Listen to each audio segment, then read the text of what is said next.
Praise the Lord, saints. Praise the Lord. God is good. All the time. All the time. God is good. I know everybody's been waiting for tonight, so it's going to be straight into it. Yes. Thanks, turn to your neighbor and say, neighbor. Neighbor. Our theme tonight is sometimes it's tough. Sometimes it's tough. Say it again, I don't think your neighbor heard you say, neighbor. Neighbor. Our theme tonight is sometimes it's tough. Sometimes it's tough. So sometimes, according to my computer at home, because it's a smart computer, sometimes can be described or defined as occasionally, every now and then, often, or once in a while. Amen. And tough, again according to my smart computer at home, can be defined or described as something hard, something threatening, Amen. and something dangerous. Yes. Amen. Our key verse tonight, saints, is found in the book of Deuteronomy. Amen. Deuteronomy chapter 31, verse 6. So if I can get you to open your Bible today. So sometimes, saints, not all the time, it is tough. Amen. It's easy to walk in faith when miracles are happening around us. Amen. When we come to church and are surrounded by our brothers and our sisters in faith. Amen. Or when it's cool to be a part of OJS or JTW Youth. Amen. Or when people compliment you on that awesome praise and worship song that you just sang. Or how awesome your sermon was today. All right. But that's not the issue, is it, saints? Amen. The issue is what happens when you're not at church. Okay. When you're not surrounded by your brothers and sisters in the faith. Amen. Or when you're out and about living your life. The issue is when the devil starts to find ways to bring you down. Amen. When sometimes it is tough. Yes. Saints, how many of us have been to events or gatherings and have been teased because of our faith? All right. Amen. How many of us have been to those functions where as soon as we walk in, you see people go, Amen. they start whispering to each other, or even hear them say, oh, there's that girl that goes to that church somewhere in Kinapuru. Yeah, they like shout and do crazy things. Amen. They praise their God. Or my favorite line, did I praise the Lord, ma? Amen. Personally, saints, I don't care if people see the way I praise my God as All crazy. Amen. I don't care. Of course I'm going to go crazy because I'm crazy in love with my God. My God is. I'm crazy about the blessings He has bestowed upon me. I'm crazy because my God is awesome. Amen. And of course I'm going to shout. I will shout as loud and as crazy as I want because my God deserves all the glory. I'm going to shout and be crazy for my God because there is no me without Him.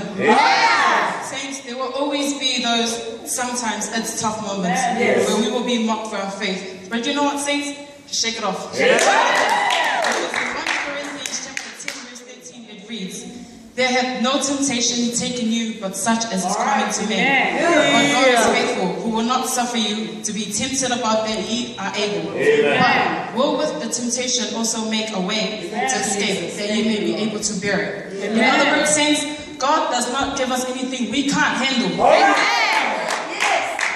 Someone once told me that during those tough moments, it's never a case of what we want, but sometimes more what we need, so that we can endure through the tough day and increase our faith and attitude, so that we don't mold to the negative vibes. I mean, let's take a look at Alisha, who was verbally assaulted and was mocked and made fun of because he was bold. That's right. But did he let that tough moment in his walk get the better of him? No. Job, who went from wealthy to poor, who had everything in the world and then had nothing. Did his friends stand by him? No. They looked down on Job. But did Job let that tough moment in his walk turn him from God? No. When we are mocked, teased, made fun of because of our faith things, are we going to let that sometimes tough moment get the best of us? No. When we hit rock bottom and feel like giving up, are we going to let that tough moment get the best of us?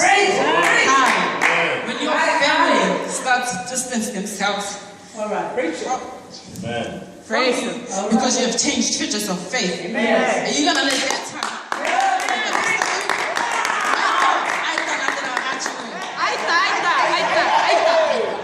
Why? Because sometimes those tough phases in life that we go through, saints, is as Evangelist Tupedendo told us a few months ago.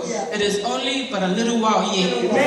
But why? Because our Jesus is coming back, saints. You know that, and I know that. We don't have time for all those, sometimes it's tough moments trying to distract us from the voice of God. Saints, we don't have time for that. No. For those moments to get the better of us. Shut the door to all those negativities, saints, and just concentrate on the voice of God. Because Simon said last week, don't look down, saints, ain't nothing for us down there. Climb up. as Sister Rose mentioned, because God is our refuge. Yes. For all those tough moments in life, saints, put it in prayer. As Pastor told us a few months ago, where there is a demand, our God will supply. Every morning, saints, we get a chance to be different. The future bit. Amen. We have so little time to complain about those sometimes it's tough moments. Amen. We have so much to be grateful for. The food we eat, the water we drink, the free air that we breathe, the clothes that we wear, and most of all, the life that we have. Amen. So saints, stop stressing and start counting your blessings. Amen. Psalms chapter 28 verse 7 reads, "The Lord is my strength and my shield. My heart trusted in him, and I am helped. Therefore my heart greatly rejoices, and with my song I will praise him." My encouragement to us all saints is from our sermon last Sunday. Peck.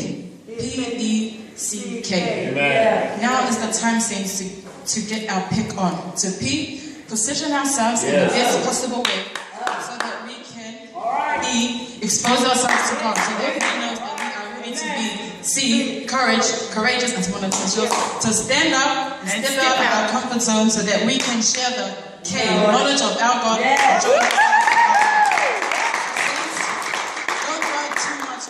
Sometimes it's tough moments. Because every 30 seconds you spend dwelling on that moment is a minute of happiness with God that you won't get back. So stand up, saints, step out and move forward, because saints, God is not done making a masterpiece of you yet.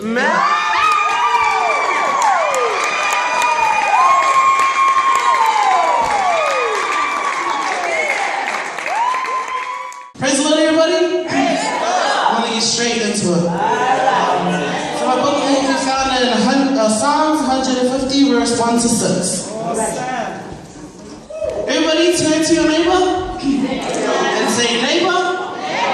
Our theme today is freedom to praise.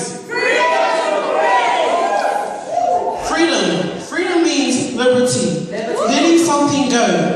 Being free. Freedom is to be released from bondage, to be released from difficulties, and to be rescued. Praise is an expression of joy, adore, applaud, glorify.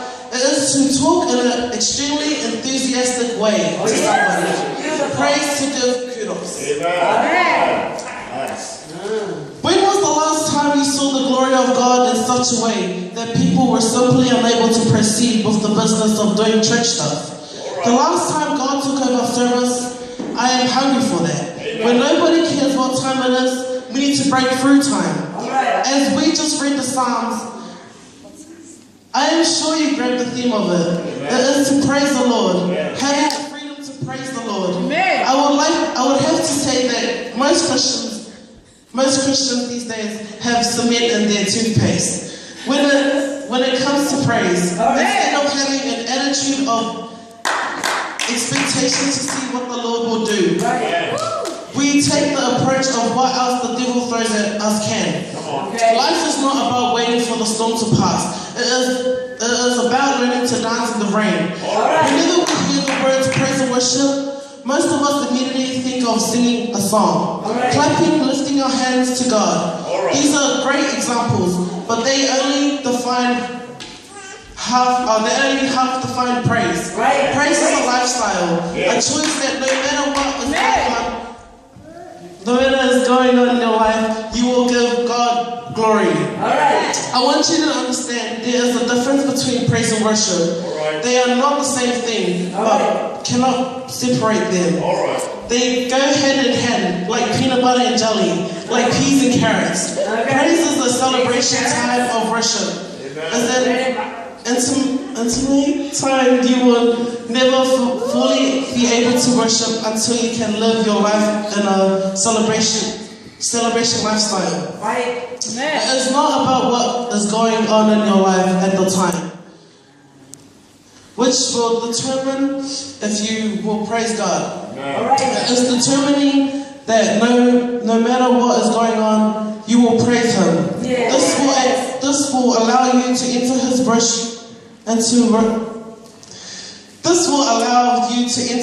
worship with such freedom and be able to express your gratitude and love for God. This will be your act of worship that glorifies to God. That is why there should be no music wars.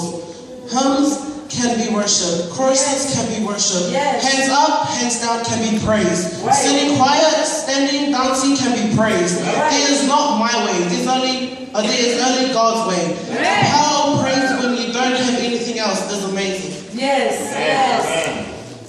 Job 5:17 says, "Blessed is the one whom God corrects. So do not despise the discipline of the Almighty. Blessed is the man whom God corrects. So do not despise the discipline of the Almighty. For he wounds, but he also binds up. He injures. But his hand also heals. Praise defeats enemy. Praise puts evil to flight. Praise can cause walls to fall down. Ask Joshua. Praise can stop a fury of fire. Ask the Hebrew boys. Praise can quench the appetite of a lion. Ask Daniel. The devil came to kill, steal, destroy. Jesus said that he came that you might live, that you might have life and have it more abundantly. It begins with praise. When the enemy comes in like a flood, the Spirit of the Lord will lift up a standard, a shield, a buffer, a safeguard. Praise is your weapon. In the midst of your circumstances, praise Him. In the midst of your confusion, praise Him. In the midst of your crisis, praise Him. Praise the Lord when you got nothing else, and you will see some victories in your life. How's your life? How's your praise life? The Lord delights in those who fear Him, who put their hopes in His unfailing love. Sing a new song in the morning to the Lord. I will enter His gates with thanksgiving in my heart. I will enter His courts with praise. Saints and Ephemas,